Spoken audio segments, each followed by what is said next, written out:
Hi everybody, this is Noelle from Petitti Garden Centers, and we are going to do a fruit tree spotlight.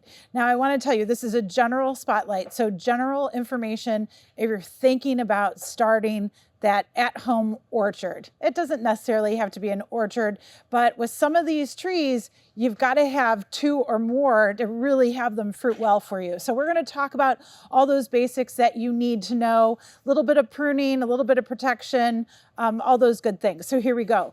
To start out with, all your fruit trees and really any of your fruiting plants, shrubs, what have you, you really need a sunny area. So 6 or more hours of direct sunlight, okay?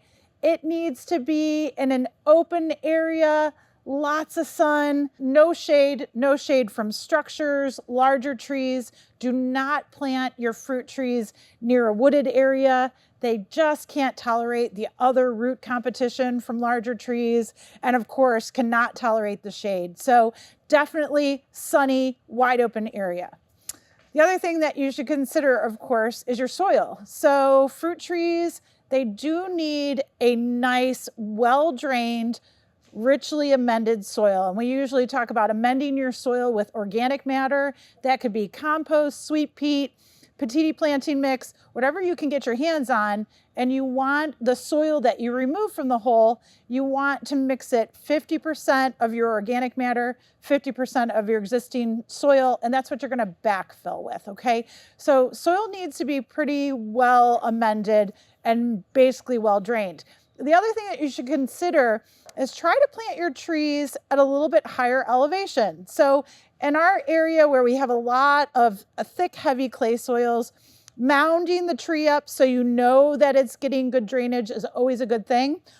Also, if you have a property that has a higher elevated part that is open in full sun, that's a good place to plant your fruit trees. Reason being is you want to avoid low-lying areas that are called frost pockets that get cold, get frost. So we want to avoid freezing any of the flowering and of course losing the fruit production on these trees. So think about a little bit higher elevation. That's really good too.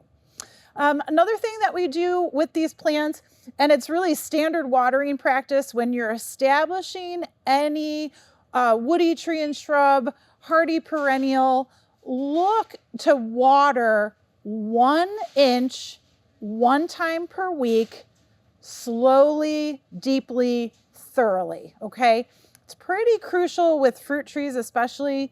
You've got to get those roots established, and the quicker you can get them established, moving into the soil, the better they are going to mature and yield for you, okay? So keep that in mind.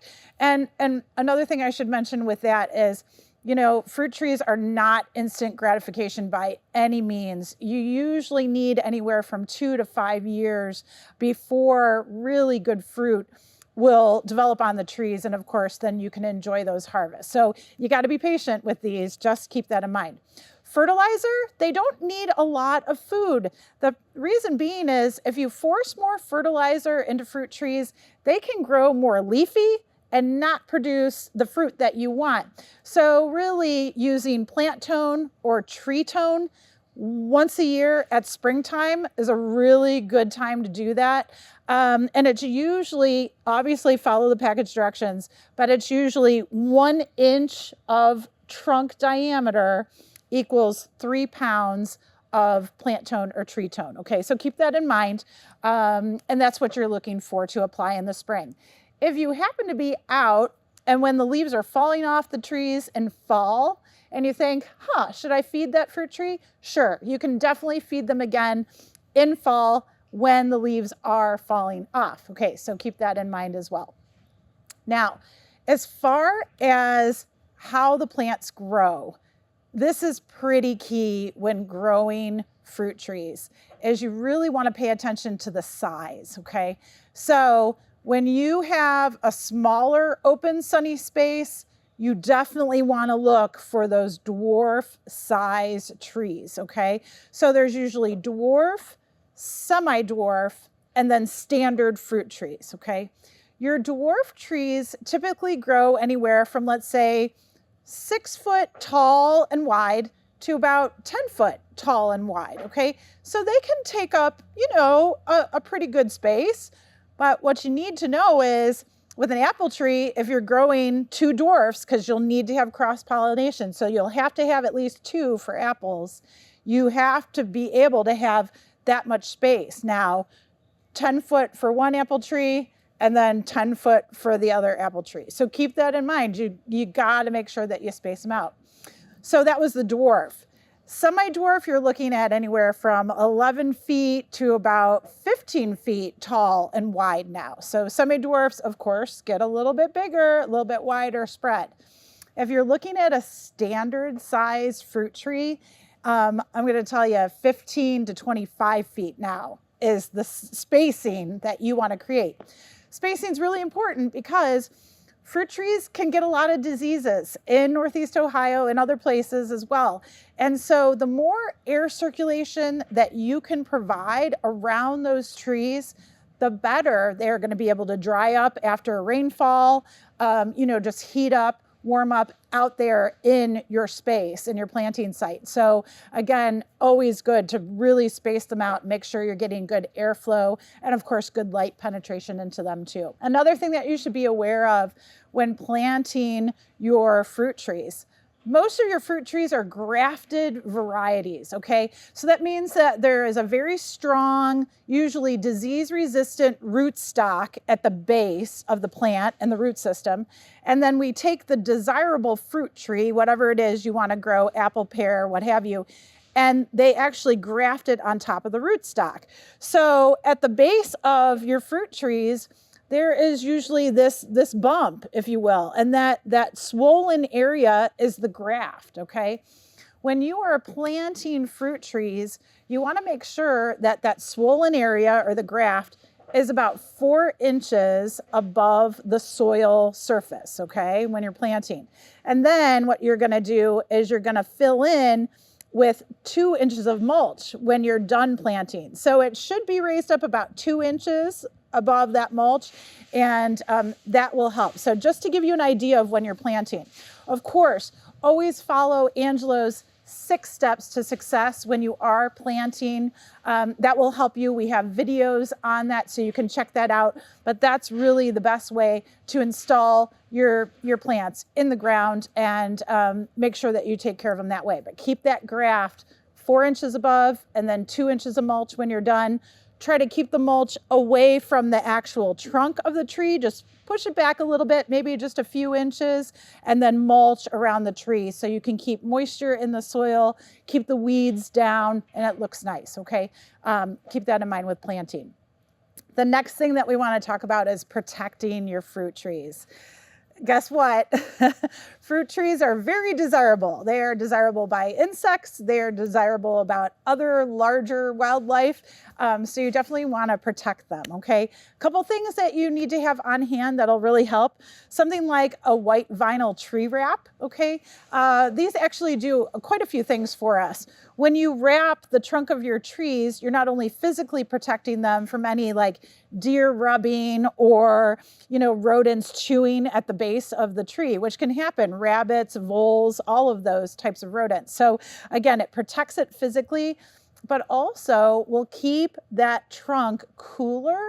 And in the winter, we have a problem called sun scald, where the bark starts to freeze and thaw on younger trees. And so what happens is it'll heat up, and we don't want that to happen. And the tree wraps help reduce that freezing and thawing and that cracking. Sometimes you see fissures on trees that develop, and that is actually the sun scald, when it heats up in the winter and then contracts back down in the evening. So it reduces those types of issues too. It can also reduce borers. So borer insects go and just burrow right in through the trunk. That will help reduce those insects as well. So something like the vinyl tree wrap is really, really good. Another thing is your bird netting. So again, with dwarf and semi-dwarf trees, you can usually drape those trees with bird netting, no problem, across the tree branches. Go ahead and give yourself enough length that you can secure it at the trunk very loosely, and that will usually reduce any of those types of animals getting in and eating your fruit. Another thing to consider, of course, is staking your trees. Fruit trees, when they're young, they're really, really flexible. They have flexible branches, they have flexible trunks. So make sure that you're staking the tree, and usually the stake doesn't have to stay in for its entire life. Usually the first 1 or 2 years, maybe 3 years, leave the stake in, make sure that tree is growing upright for you. And then after 2-3 years, you can pull it out and no problem whatsoever, or use it as a branch support, because when your fruit trees start to really bear heavily, you can actually take that stake, kind of make a forked end in it. And when this branch grows out and is full of fruit, you can just prop the stake right underneath the branch to support it so it doesn't break, okay? So that's something to think about as well, the staking. The last thing with protection, and we have a video on this as well, is using a fruit tree spray to try to reduce a lot of disease and also insect issues on your trees. Now, there is a spray schedule out there. What we want you to be aware of, again, is that there are many different types of sprays. We think that Bonide's orchard spray is really great because it's a natural product. And again, it will help reduce disease, reduce insect issues that you'll see on your plants. There's another thing about that too, is when you are ever spraying any type of spray, whether it's natural or man-made chemical or what have you, just be aware of when you're spraying it. We'd really like you to apply it either early morning before the pollinators come out and it has a chance to dry on the plant, or in the evening when the pollinators are in bed, and again, we'll be able to dry on that plant. So keep that in mind, and never spray when your fruit trees are in flower. That kind of negates the whole idea of bringing the pollinators in and really helping you develop a good fruit set. So keep that in mind, okay? Another thing with fruit trees, again, I told you, they're not the lowest maintenance plant. You have to prune them, okay?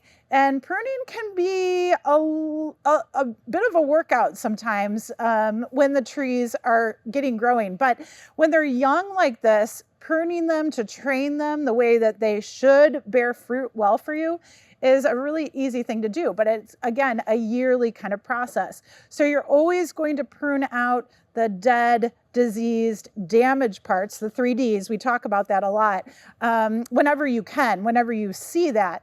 But also with most of your apple, pear, and also plum trees, you can actually prune them so that they have a central leader, okay? So I'm going to just point at this pear tree. That's probably the best central leader right there.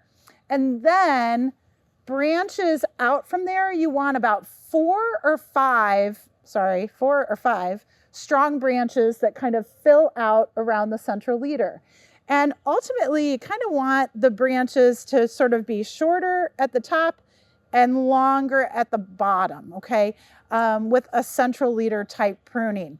Now, there are lots of articles, books about pruning fruit trees. You know, do an online search, you'll see loads of information about it, and just central leader pruning, and you'll be able to see what I'm talking about, okay? We're not going to show that here today.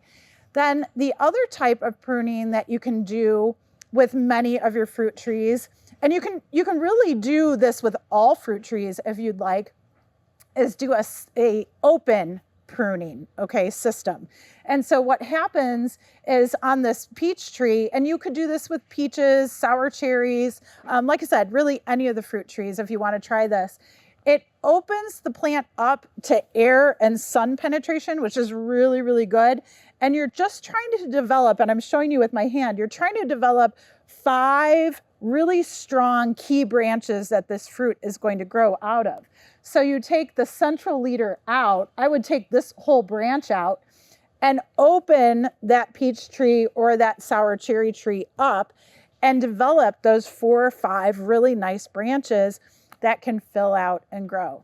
I'm going to tell you that peaches are usually the highest as far as pruning maintenance is concerned. You've got to cut those babies and stay on top of them every year, or they will really fill out and take over. So be aware of that if you want to grow a peach. Another thing with pruning, besides the 3 Ds, is watch for suckering parts of the lower trunk, coming up and developing. Remove all those suckers. They usually grow right around the graft point. And then also water sprouts. So vertical, straight up and down branching, always remove those 2. They're just pulling energy away from your fruit tree. The other thing about pruning is, and nobody likes to do it, but it's thinning the fruit set out. So once you do start to see fruit develop on your tree, you're really going to want to thin. So like apples, some apples develop fruit on the ends of their branches. Others develop fruit on the spurs, which are small interior branches. And so you really only want 1 fruit per spur, 1 or 2 fruit towards the tips of the branches. So keep that in mind. It's kind of the same thing with pears as well. Thinning out that fruit is really going to help that fruit mature, develop, again, get good air circulation, get good sunlight. So nobody likes to thin out, but ultimately you're going to have a better harvest when you do thin out. So kind of a rule of thumb is 1 fruit per like every 4 to 6 inches. Okay, so keep that in mind. The cherries, you don't really have to worry about it. They kind of do their thing. The fruit are small enough that they can go ahead and develop, but the larger fruits, the peaches, the plums, the apples, the pears, do keep in mind and definitely thin them out. That will help them out. The last thing that I want to mention is pollination of these trees. Some of your trees are definitely more, some are more self-fertile. Some definitely need cross-pollination in order to develop well and produce the fruit that you want. So when you're looking at these trees, we have an apple tree. This is a Macintosh apple, okay? We have a pear here. This is a Kiefer pear. It's a type of European pear. And then we also have a plum here. This is an Asian plum. It's called Santa Rosa. It's very common. And with these trees, you really do need another variety, okay? So it can't be a Macintosh. It can't be a Kiefer. It can't be a Santa Rosa. It has to be a compatible, different variety that you want to grow along with these trees in order for them to cross-pollinate and develop the fruit you want. So for example, a Macintosh, and I should mention, they should flower at the same time, okay? So, and again, there's tags on these trees. Read the tags. They'll always give you a lot of information. Macintosh, they cross really well with like a Granny Smith, okay? Granny Smith, you find, can pollinate quite a few plants, apple trees, and also Golden Delicious. That's another one that tends to help pollinate a lot of different trees. So Macintosh, Granny Smith, Golden Delicious, sure, okay? Those all work really well together. This Kiefer pear is actually partially self-fertile. So you might get, some fruit on it. It will produce so much better if you go ahead and pair it with another pear. Haha, that was a little bit of a pun for you, okay? So keep that in mind. So there's plenty of pears out there. There's a Moonglow pear that would work really, really well with that. The plums. Make sure there's 2 types of plums. So you have a European plum and you have an Asian or Japanese plum. So make sure you do 2 Europeans together and 2 Asians together, okay? So Santa Rosa and Methley would be a good kind of pairing for that cross-pollination. On the flip side, if you look at peaches are pretty good as far as being self-fruitful. They kind of, do their thing. But I'm always going to tell you, if you plant another peach with this peach, you're going to get better yields, better harvests, okay, in the long run. If you don't have the space for it, it's okay. Your peaches will go ahead and set fruit, no problem. The other thing is the sour cherries. Sour cherries actually pretty good as far as self-fertile. So again, do you need another sour cherry? It might help ultimately getting bigger yields and better, but you could just plant this meatier sour cherry or tart cherry, and it would do fine, okay?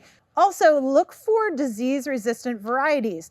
The more disease resistance you have, the less you'll have to spray things, okay? So keep that in mind too. So for example, Kiefer pear is actually a blight-resistant pear, so that's great. Can get you through the season very nicely. Meteor sour cherry is a leaf spot resistant cherry, and that's a common disease that sour cherries and sweet cherries can get. So again, look for those disease resistant varieties. Do a little research, kind of figure out your space, make sure that you've got a really good, open, sunny area where these plants can grow. They definitely need to get spaced out, so make sure that you have enough room for them. And think about all those things as far as protecting them, because again, fruit trees, we all love them. We like to eat them. Wildlife likes to eat them. Unfortunately, you know, the bugs like to eat them too. So keep that in mind and yeah, enjoy.